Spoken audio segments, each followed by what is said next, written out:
All right, all right. Thank you everyone for tuning into today's discussion called Building Better Connections Through Conscientious Habits. This session will be informative and interactive. You can expect to laugh and learn actionable tools to navigate difficult conversations, specifically on race and identity. Our presenters, Gary and Jess, will help with the help of some volunteers, will demonstrate through improv what happens when we take responsibility and create spaces where vulnerability, bravery, and learning through play is encouraged. So before we dive into a couple questions, I'd love to share how today's session will flow. And I'll do that by first introducing myself. I'm Lindsay Johnson, the founder and CEO of FitPros. We are a workplace wellness service provider. We are hired by benefit departments, learning and development teams, and brokers to provide well-being activities that engage the workforce. Visit fitpros.com if you love what you hear today, and we will be sure to bring top-notch speakers to your employee demographic, virtually now and later on site when you're back to the office. So to facilitate DEI conversations with your team, and we do so much more. So thank you so much for joining. And throughout the discussion today, we really encourage you to talk amongst each other in the chat. Super fun in the chat box there. If you have specific questions, down at the bottom of the screen, there's a Q&A, and I can see that window. So when you type your direct question to the speakers in that, and if we have time, I will definitely turn that over to Gary and Jess to answer those questions. So without further ado, I'm gonna go through, I'm gonna read their bios. We've got Gary Ware. He is the founder of Breakthrough Play and a creative yet strategic play consultant, corporate facilitator, and keynote speaker. With nearly a decade of experience as a performer in improv theater. And after experiencing burnout in his pursuit for success and happiness, Gary realized that what was missing was play. As adults, we often feel that play is childish or something that is distracting. Society places pressure on us, making us feel like we have to be productive and be glued to a desk for hours on end. So Gary helps professionals reach their breakthrough moment while playing and having a great time. Side note, if you haven't checked out his TED Talk, highly encourage you to do so. Jess Pettitt has always had a foot in two different approaches to her life.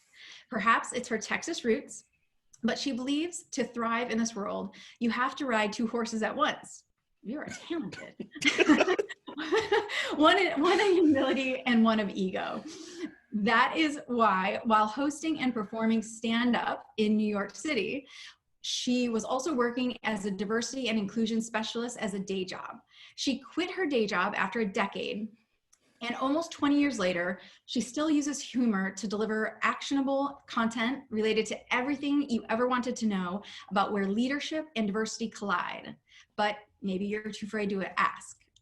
So, though often referred to as a thought leader, Jess responds that she just makes leaders think. For diversity, equity, and inclusion work to stick, the first step is a conversation that matters about what you don't know and no, you don't know that. So the best you can do with what you have at the moment without getting sued, losing talent, or failing customers. That is amazing. You guys are so phenomenal. I am so pumped for today. I've been looking forward to this all week. So thank you so much. And Gary, just please take it away. Awesome. Thank you so much, Lindsay, for that amazing warm welcome. And hello, all of you. We're just gonna jump right in. So just to get you warmed up for the conversation and the tips and tricks and stuff that we're gonna throw at you, I would like to invite everyone to open a browser. It could be on your phone. It could be in another window, and go to this URL that I just put into the chat, and I'm going to share my screen so that you can also see it. We're going to co-create something pretty rad. So I am curious, how are you currently feeling right now in this moment?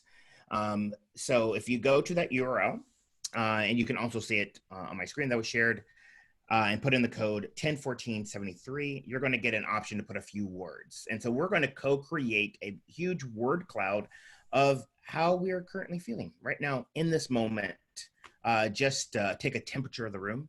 So I'm going to do it. I see Jess is doing it. Just take a moment to do that. This is our little warm up, just to warm you up. So far, we see tired, empty, burnt out, great, happy. These are all correct. There's no wrong answers. Let some of them start to flow in.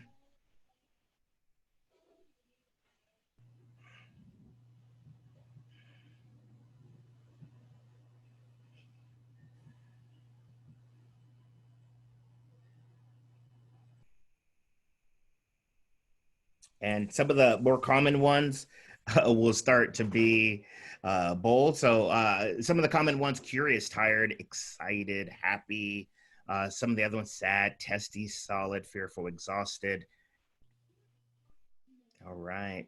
We'll just let that go for just another moment. And while you're doing that, I'd like to talk about just a little bit about the work that I do with improvisation. So yes, as Lindsay mentioned, I've been performing improvisation on stage for about a decade now. And I quickly saw that what you do, to get you ready to step on stage, tell stories with other people without a script, those same sort of skills applied in the business world, in the corporate world. And I started taking some of those games and using it to help teams become more confident, better collaborators, more empathetic, and more recently have conversations about race, and hold space for people to have these conversations. And in the world of improv, if you've heard of improv, in the chat, put if you have heard of improv, or if you haven't, just go ahead and throw that in the chat. I'm curious about that. Whether you have or not, we're all improvising. Yes, Jess and I, we have an outline, for what we want to talk about, and it's really profound. We're excited to deliver that for you. But we don't have the exact word scripted. And if you think about your conversations that you have on a day-to-day basis, they're not scripted. You don't wake up in the morning and pick up your script for the day. It's improvised. And the cool thing about improvisation is all about being present and in the moment. And one of the principles of improvisation that, if you heard about it, you probably heard about this, is this concept called yes and. And what yes and means is we are agreeing for what's happening in the moment, and we're building. So on stage, if we were to be doing a scene together, Jessica says something like, "Oh, wow, look at the sky tonight." And me, if I were to say, what are you talking about? We're in a spaceship. That might get a little bit of a laugh, but that is me denying Jess of the offer that she put out. And so a better response would be, yeah, oh my gosh, look at the sky tonight. It's so beautiful. And, there's the Big Dipper. And why I say all of that is that, in the real world, sometimes it's kind of challenging to, to have that yes and concept. So I've modified it slightly. It's accept and build. And as you're seeing with some of these responses here, there's what I like to call duality. They both can exist and they both can be equally true. You can be super excited to be here, but also tired because you stayed up prepping for this to about 1 o'clock. I may be speaking on my own experience, but that whole concept of yes and, I want you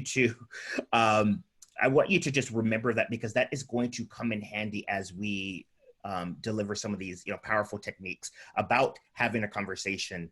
And without further ado, I'm going to stop sharing my screen. We'll download this and we'll share it with everyone if you're curious to see what we co-created. But I'm going to turn it over to Jess to get us started on this amazing conversation. So, Jess, how are you? Great. So what is interesting to parlay from kind of the word cloud is that there's all different kinds of emotions in there. And if we've introduced the concept of yes and now conflicting emotions, basic Buddhism defines living as holding two conflicting emotions together at once, right? So if this particular conversation is part of a series of FitPros around talking about race, talking across difference, etc. If you watched the panel discussion that was June 30th, which I highly recommend, one of the kind of themes is this kind of conflicting way of what do we do. So primarily as a white person, I identify as a white person, a lot of times when I want to engage across difference, or let's take race as the lens, if I want to talk across race, I need to know exactly how to do that before I begin to try, right? Well, the problem is that if I'm going to learn how to make a new recipe, I can print the recipe out and be like, okay, this is what it's going to do. That does not mean it's going to look like the picture, right? I don't even know how to boil water. Recipes somehow whoop, whoop, whoop, come out brown. Everything is mush gruel because I don't know how to cook. So this isn't going to teach you how to do something. However, in combination with Gary's improv work, the idea is the how is how to be loose, how to accept what's coming at you and how to prepare to move forward. When specifically as white people, we talk about getting ready to be uncomfortable. Okay, you ready yourself, but also be mindful that at the exact same time, that is uncomfortable. That is white silence. That can be interpreted as what is taking you so long. And it can also be interpreted as being thoughtful, as being intentional, as being present. All of those things are true at the same time. So if they're going to be yes-anding at the same time, what I want to do and what I've done for 20 years in my diversity consulting work is I want to give you access to a flow chart. So first off, if you want to go, and this will appear in the chat momentarily, but if you want to go to Kiwi Live, Kiwi like the fruit, live like not dead.com, and type in the keyword Jessica, Jessica, then up until like August 19th, I think is when it shuts down, you can download all these handouts. This is not high tech, but it just went in case you want some visuals. So I created this flowchart when I created my book, Good Enough Now, to be able to slow down enough so that you are, quote, ready to be uncomfortable. Also giving a how to have a conversation that is also mindful of these kind of conflicting things together. So if we start with yes and in this conversation, and then I'm going to do a couple of the steps and toss it back to Gary, and then we're going to kind of like get the volunteers involved. P.S. If I promoted you as panelist, guess what you are? You're a volunteer, but you volunteered in advance, so no one was hurt. So when I decide, okay, I am ready to be uncomfortable, first off, no one on earth has ever said that. What you really try to do is like, you know what? I want to make a better connection. Now, you are not entitled to a conversation partner, right? But these are things you are practicing even without a conversation partner. So the idea is that I'm going to enter a conversation with the idea that I would like this to be a better connection. Even if it's someone in a drive-through squawky box that you don't know anything about, you're going to make this a better connection. You will then enter in a way where you are, quote, ready to be potentially uncomfortable because maybe the conversation isn't going to go the way you expect. Because, P.S., life is not scripted. You actually don't know how the conversation is going to go. Shh, don't tell control freaks that. So I'm going to make a better connection. And in doing that, the tool I'm going to use this time for the better connection is to have an intentional conversation. Okay, well, that sounds great. Let's go. Jabber, jabber, jabber. No.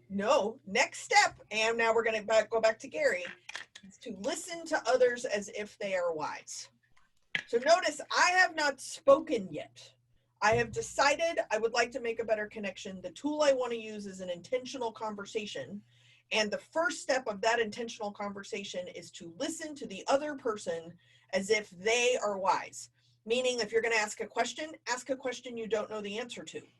When we talk about improv with yes and, is that I'm going to lob something out there and the other person has to listen to what I have lobbed and go with it, which means you can't prep where you're headed because you're headed along and with someone that you are making a better connection with. Better connection, intentional conversation, listen to them as if they have something that you need. That's a different posture and energy of how we're going to enter one of these conversations. So with that, I'm going to pause. Make sure you download the handouts, kiwilive.com, keyword Jess. But now it is time for game time. So I'm going to toss it back to Gary, and then we'll come back to actually forming the message.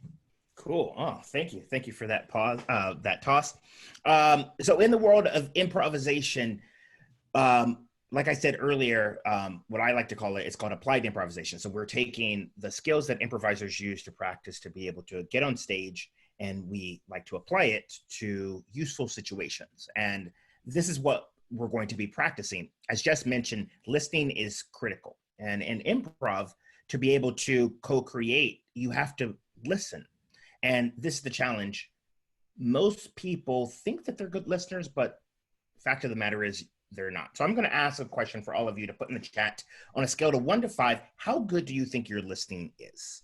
1, terrible. 5, exceptional. Like 1, like I love the sound of my own voice. 5, I can hear you and hold space. So a lot of really good stuff here. 3 to 4, 2, 3, 4, 3. Oops, 4. All right, cool. So did someone put a 6? They're rock star status. They're like off the chart.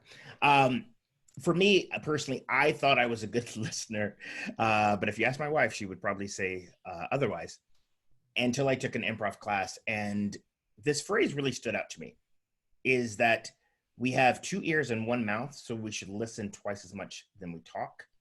But usually what happens is that when someone starts talking, it starts to trigger something in your head, and then you start thinking, oh, all right, yeah, how should I respond? And we're not listening with our full body. And in improv, we like to say, listen to understand. And this phrase is true in any situation, especially if we're having a conversation about race, where you may have 2 opposing ideas, and your, objective, as Jess mentioned, is to like have an intentional conversation. So we're going to play a game that I invite all of you to still play with your friends, play with your family, play with your coworkers, and it's just going to help you practice the skill of listening. So if Andrew and Jennifer can just come on camera. There's Caitlin. Awesome. Caitlin's coming on. That's cool. Caitlin, you can come on too. That's cool. There's Jennifer. And then she disappeared. Oh, now she's back. The magic of Zoom, everybody. There's Andrew. Hi, Andrew. All right. Hey, good morning. Everyone give a virtual round of applause to our amazing brave volunteers. You can put like some yays and stuff into the chat. So what we're going to do, we're going to play a game, and the name of the game is called Last Word, First Word. And it goes like this. We're going to watch Jennifer and Andrew have a conversation. And I'll give them a prompt just to guide them along. But the catch of the game is that the person's first word of their sentence has to be the last word that the previous person said. So again, please give them grace in that these conversations may not make as much sense as they would hope, but it's all about listening. That's the point of the game.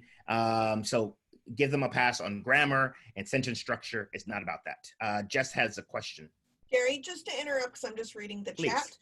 For people who are not currently panelists, you're going to want to watch Jennifer and Andrew and Gary do their magic. So in the top right corner of your Zoom screen, you should be able to put it in gallery view. And I'm going to turn my video off so that the 3 of you are there, and then you'll be able to see the magic. Cool. Yes. Thank you for that, Jess. All right. So yes, you should see all 3 of us. Here we are. There's lots of applause. So your prompt, Jennifer, you can go first. Andrew, you can go second. Your prompt is vacation. You're just gonna have a conversation about vacation. It could be true or not. The prompt is the last word that someone says has to be the first word that you start with. Any questions, Andrew or Jennifer? Nope. And for you all that are attending, just watch, and we're going to talk about it in just a moment. So go. I haven't been on a vacation in forever. Forever, I've wanted to visit the Great Pyramids. Pyramids are super magical places. Places that I have wanted to visit, I have made a list of so that I don't forget where I would like to go. Go anywhere. That's what I want to do because otherwise I'm just stuck at home. Home. After a long trip, I can't wait to get back home. Home is where I walk around all day long. Long and tired is usually how I feel coming home at the end of a long work day. Work days are why I want to go on vacation because I just want to get away from everyone. Everyone is exactly who I like to see when I am traveling. I love to talk to strangers, talk to other tourists, learn about the locals. The locals around here never want to go anywhere, which is why I just hang out in San Diego. San Diego has much better weather here than in San Francisco. San Francisco has the finest bakery goods of anywhere in the country. The country that we're in today is full of challenges, but I think we can overcome them all. All of those challenges is exactly why I need a vacation. Ad seed, yay, yay! That was amazing. That was amazing. Get in the chat, give them some emojis, give them some claps. They did a great job. So, hold tight, Jennifer and Andrew. We're gonna have a quick conversation about it. And so, for you watching, the first thing that we did in a low stakes environment, we played around. We had a game, and now this is where the magic happens because now we're gonna have a quick debrief. To talk about their experience and what they learned, what was challenging and not challenging, and if you have any sort of things that you observed or learnings, place it in the chat because we'd love to hear about that as well. So, Jennifer and Andrew, how was that for you? Like just playing that game of last word, first word. We'll start with that. It was fun, but I really did not want to end on like a preposition.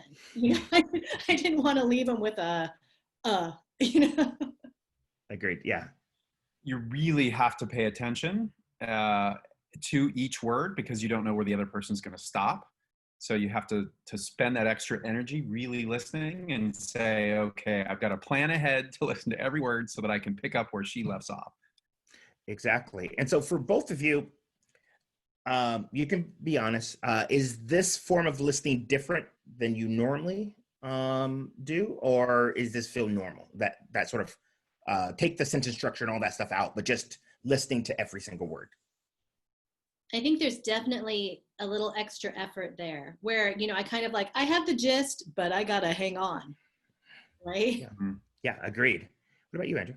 Extra concentration, no question. You're really focusing and also trying to pre-plan what you're going to say, a little bit to be prepared. But mostly I found myself very intently making eye contact with her, waiting for her to, really hand it over to me before I interrupted her. I love it. And I'll make that comment in just a second. How did it feel for two things? One, to just have that space between after you made a statement and the response, and two, to hear the last word that you said be repeated back to you. I know it might have felt kind of silly just in the context of the game, but just take that aside. How did that feel? It's nice, right? To know that somebody actually heard everything you said and to hear it kind of brought back for you. Mm-hmm. Yeah, I could see Jennifer leaning into what I was saying and again kind of waiting for the right moment to pick up and working very hard to make sure she knew that I knew she was understanding and getting everything and going to pick up again where I left off and add to what I was saying. Yeah. And yeah, I love that. I saw that body language as well. And when I do this normally, it's everyone's getting their feet wet. But for everyone, like what I noticed is towards the end of the conversation, it did get a little bit more cohesive. Like it sounded a little bit more like a conversation. In the beginning, it was, they were just getting the hang of it. But towards the end, it was like you couldn't tell that they were playing a game. So I love to get like your gist on it. Did you feel the same? And for the audience, what did you notice? You can go ahead and put that in the chat as well. I think I started out just trying not to mess up. Agreed. Yeah. Yes.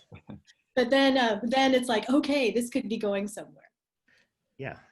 Yeah, a theme kind of presented itself, right? And then you spend a little bit of mental energy trying to make sure that it makes a little bit of sense. And so you build on those themes, right? So the vacation theme, the travel theme, we got something about being tired, right? Long days, right? And so some of these kind of things tied together relatively reasonably, right? Yeah. No, agreed. Yeah, they did.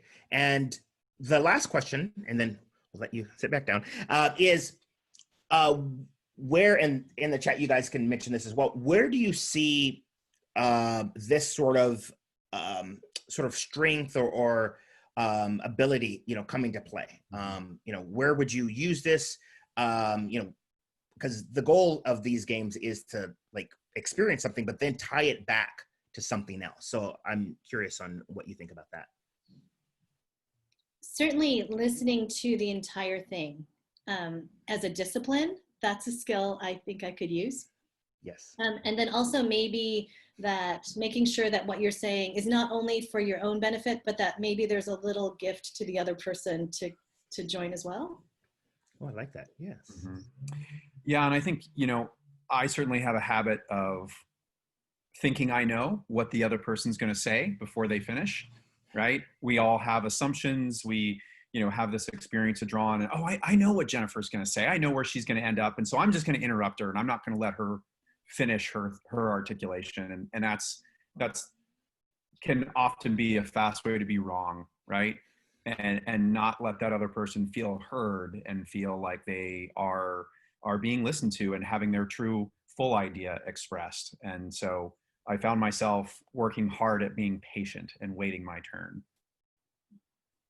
I love that. Yes. Thank you so much, Andrew. Thank you so much, Jennifer. Give them one big round of applause again for being our amazing demo subject. So you may take a seat now, and we'll bring Jess back. And while Jess is coming back up and while Andrew and Jennifer are having a seat, just want to note a few things from the comments. Michelle mentioned they built the conversation with each other, making a real connection. True. Great exercise. And I'm seeing a number of responses of people, a common practice of trying to build your response. And that's a normal human reaction. Like Jennifer mentioned, you don't want to look stupid or you don't want to seem stupid. However, especially in conversations, tough conversations, you want to make sure that you hear people. So these are amazing discussion taking place in the chat. So one thing I definitely want to bring this up, what if you interrupt and you're right about where the conversation is going? What if you interrupt and you're wrong about where they're taking the convo? Yeah, that is a great thing. At the end of the day, and this goes back to my experience in improv, is not necessarily about being right or being wrong. And Andrew mentioned this, is about allowing the person to be heard. And in my opinion, I feel like that is more important because that creates that connection. And so without further ado, back to Jess. Gary, you just saved all of us a copay for marriage therapists. You should say that again. Connections are not about being right or wrong. I am an incredibly impatient communicator with my partner, and I am almost always right at where the conversation is going because I'm fast and I know exactly what's happening. And because of sheltering in place, I'm in the room. I see what they're talking about. And I'm like, yeah. And I've already moved along to the next thing. To me, this registers as complete engagement. I'm completely present. I am completely talking about the same topic as you, Boom. It does not land that way because I'm not giving enough space for my partner to articulate everything that they need to articulate about whatever it is that is happening in the same moment. My partner is a smart, intelligent, witty person who vibrates at a much lower frequency than I do, and I have to slow down. Now, there are also times where I need to slow down, and I'm more obsessed about how I'm showing up in this conversation than I am being patient for them to be heard in the conversation. But if we're making an intentional decision to make a better connection, then it has nothing to do with being right or wrong. That is a very challenging thing when we start talking about difficult topics, difficult people, things that we're already like, I'm getting sweaty even entering this conversation. Being right will not make you less sweaty, nor will having a transcript of how to do this and exactly what to say and exactly what is going to respond. Even in how Gary and I are doing this webinar, we have had a pre-call. We have talked to each other in advance. We have an agenda. We have people to introduce us. We know who's playing in the chat. We know what's happening.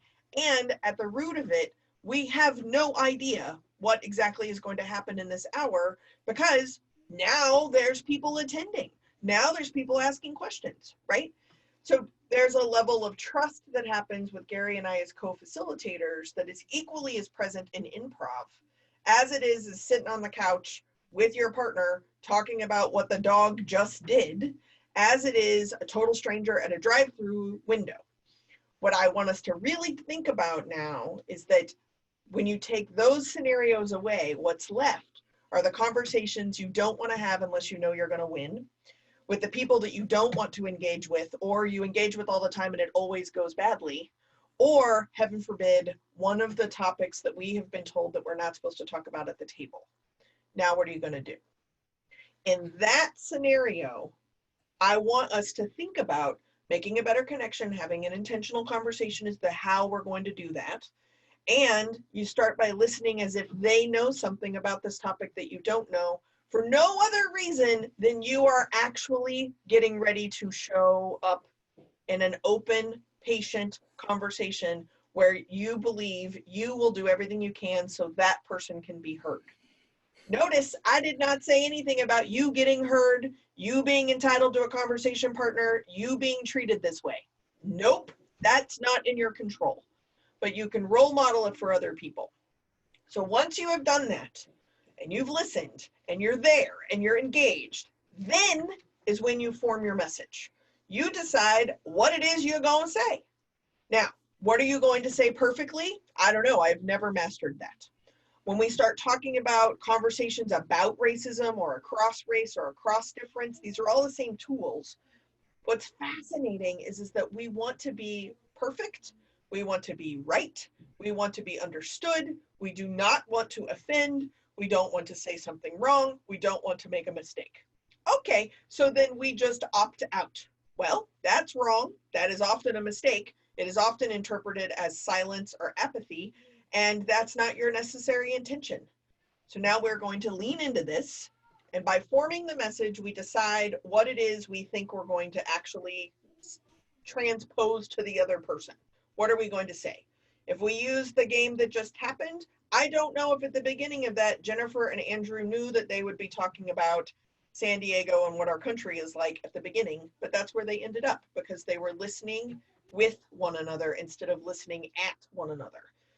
So once you form your message, then the next thing is you need to be super clear of what your intention is about the meaning of that message. Now, here's a good litmus test of when you know you have not done this.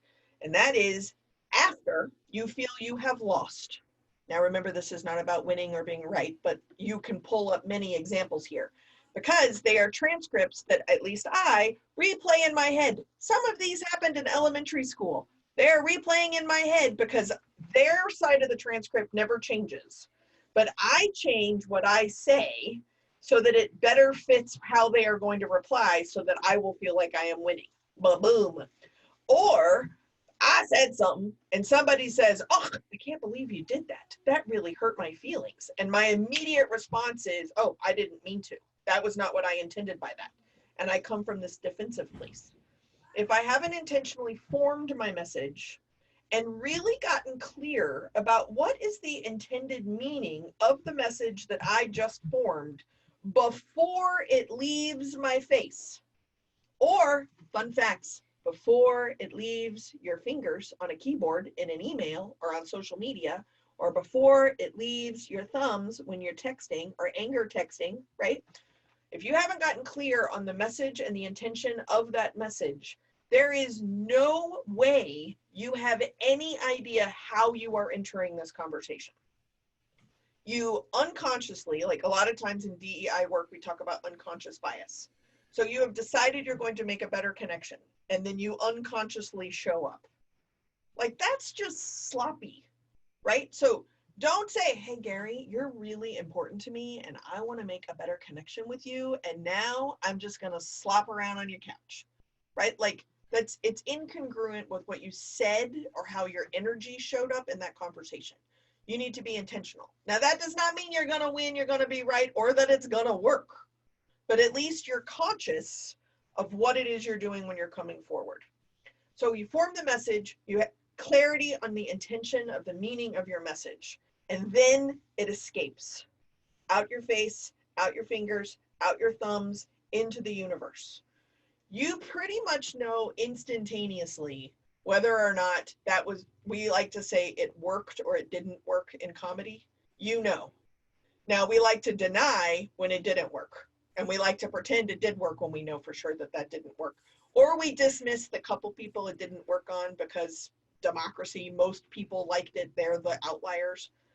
Either way, doesn't matter at all. You are responsible for the impact of what just left your fingers or your face. You're responsible.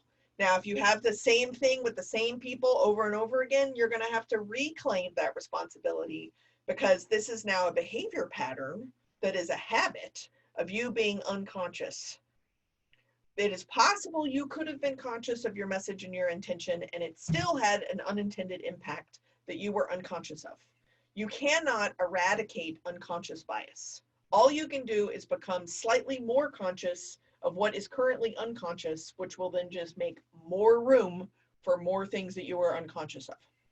It is fascinating as a consultant how many times I've been asked to come into an organization, can you just make sure that we're conscious of everything?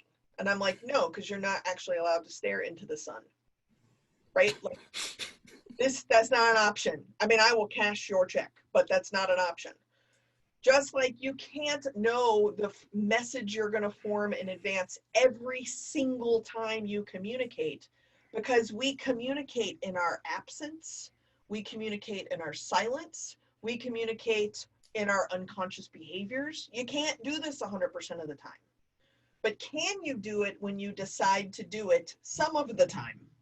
That is better than never nothing, right? Form the message. What is your intended message? Let it escape. And then take responsibility for whether you feel it was congruent with your intentions, how it landed, or it was incongruent. It could be incongruent good, it could be incongruent bad, doesn't matter, it's not a judgment situation, but you're responsible for it either way. Now, if you can do that, how do we do that? Luckily, Gary is here with more improv fun games. So I'm going to toss it back to Gary. I'm going to turn my video off. This is when I recommend you all be in gallery view. And what we're going to do is practice with the forming of the message, looking at your intentions, and then what it means when it lands, if it thuds, splats, or works. And you aren't necessarily in charge of how someone has received that. And we'll talk about that when we come back to me. Back to you, Gary. Yes. All right. So in the world of improv, there are so many things that are going on. I step out on the stage. I'm trying to communicate with my scene partner what my intentions are, how I'm feeling. And a lot of times it doesn't, as Jess mentioned, doesn't land. And I like to say this: communication is not what you said, it's how what you said was received. And maybe it's just me, but I'd love to hear from you in the chat.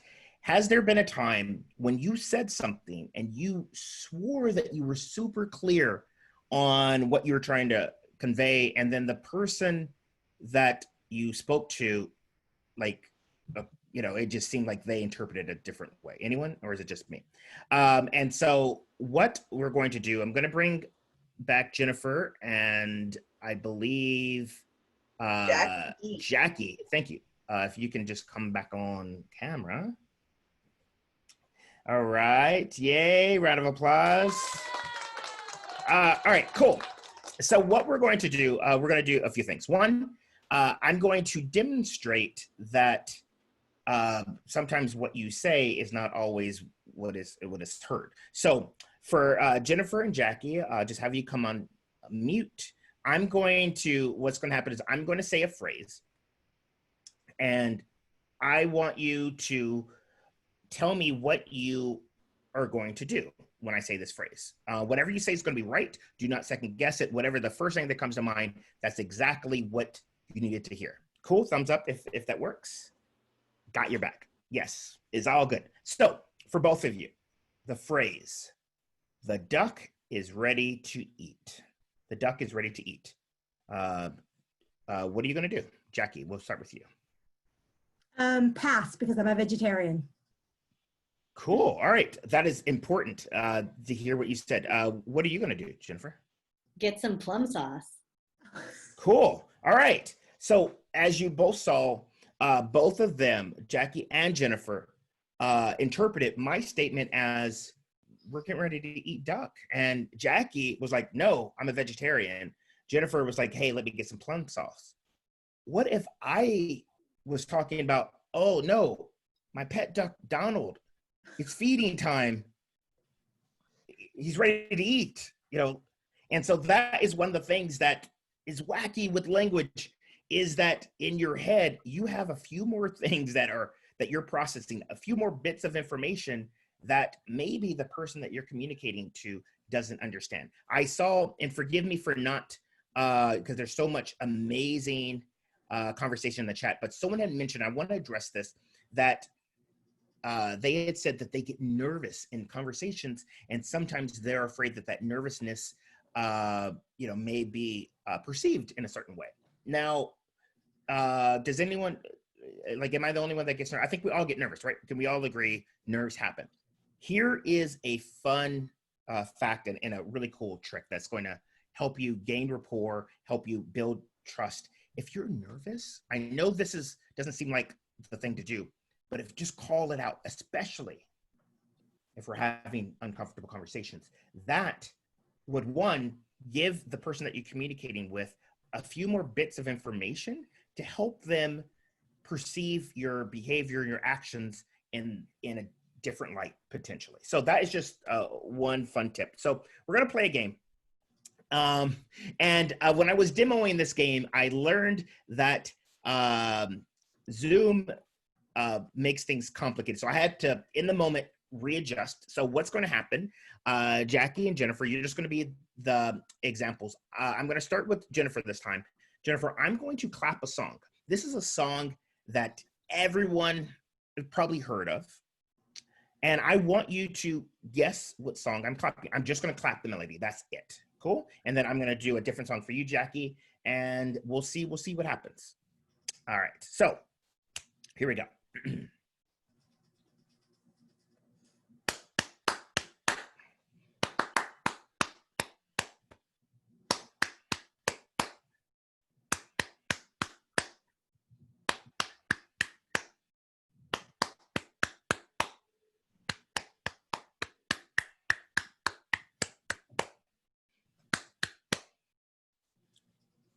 What song was that?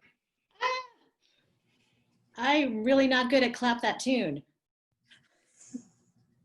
Help me on the chat.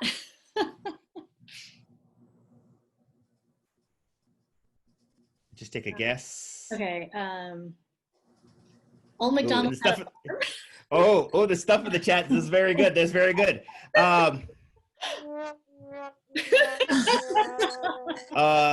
Jennifer, hello. That was Jingle Bells. Why did you get it? Hello. Anyways, all right, cool. I'm going to explain it in just a moment. All right, Jackie, you're up. Here we go. Song that everyone knows. You should get it. It should just be super, super easy. Here we go.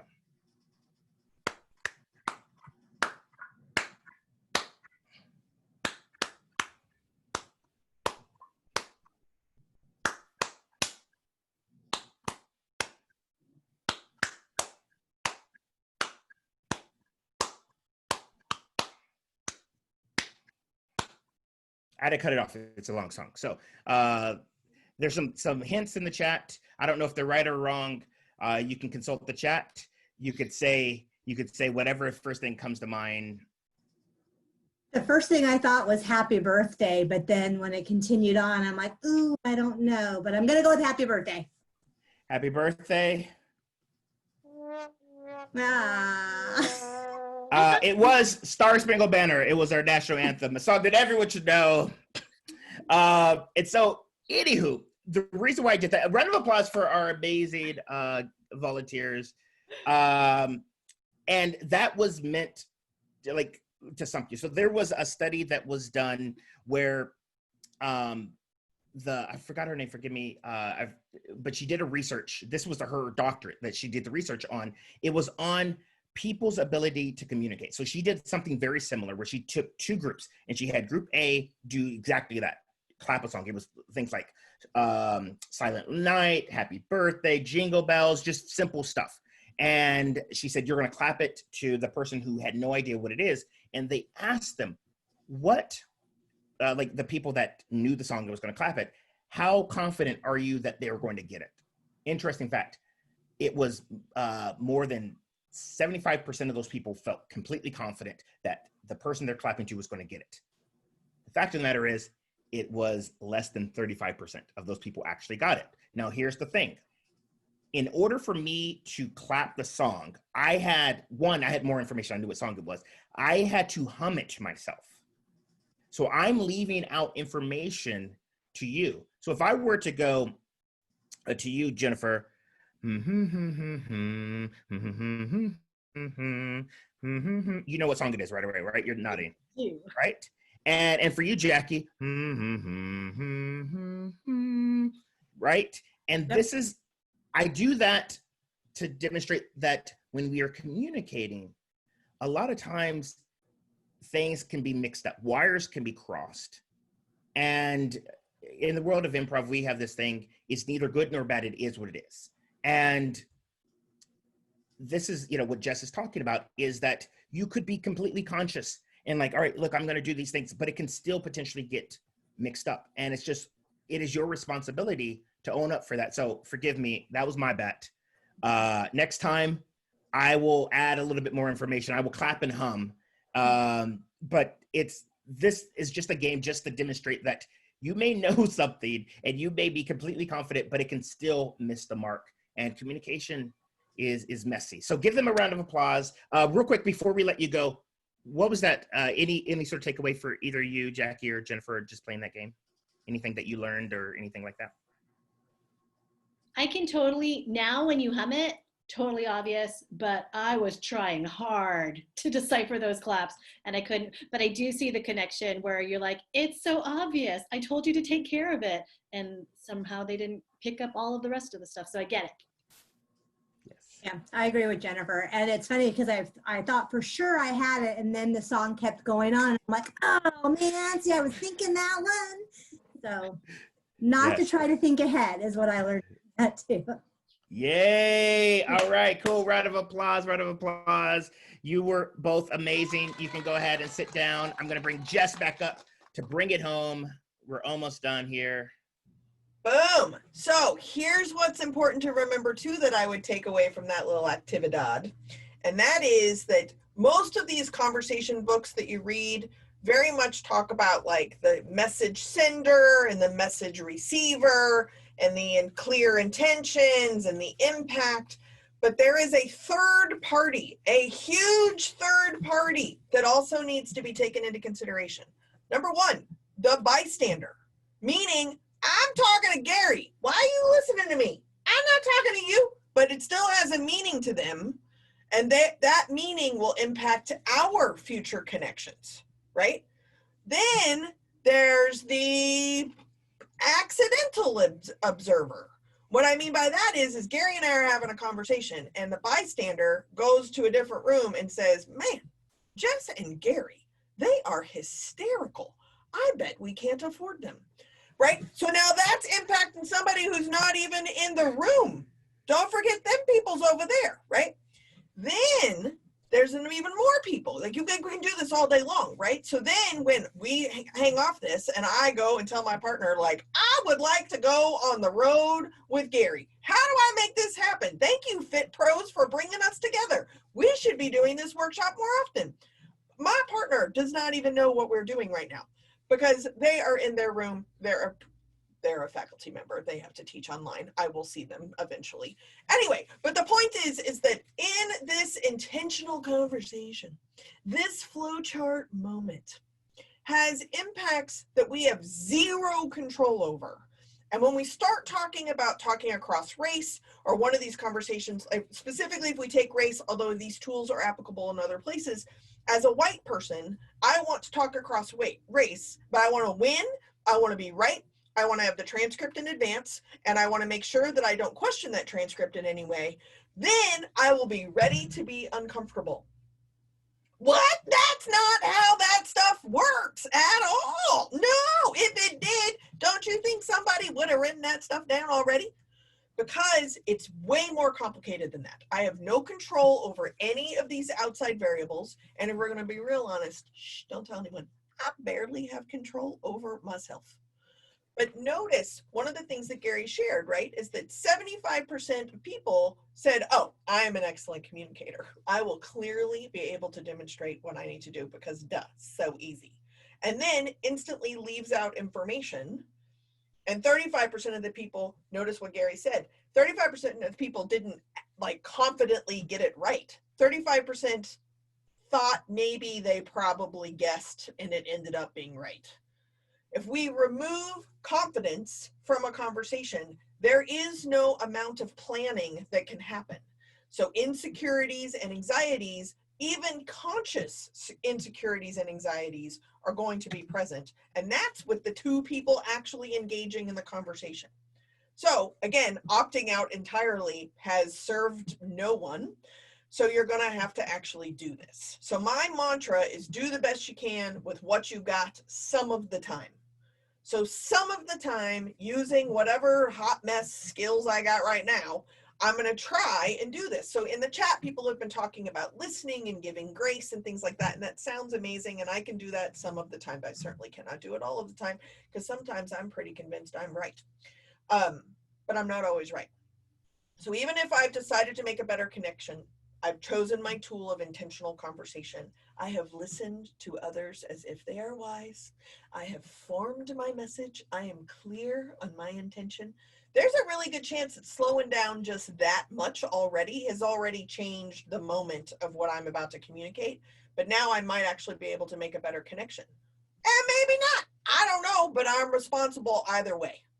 So when we start talking about intentions and impact, and this is a different workshop entirely, but often what happens when we start getting defensive, we get defensive about our intentions coming from a dominant or privileged identity place. Very rarely from a subordinated or marginalized identity place do we need to clarify our intentions. The head wagging usually is coming from a dominant and privileged place. But when I'm like, the impact of what you just did, especially if it is incongruent, but sometimes even if it is not incongruent, the impact will come from more likely your subordinated, marginalized, or more minoritized identities. That's just in a simple exchange. So then what do you do next? This is the key piece that most of us often forget. It's like the snuggle, right? We kind of forget about it. And what I mean is that you need to have a conversation with yourself about the conversation that you just had with that other party. You need to make meaning of this interaction, of this conversation.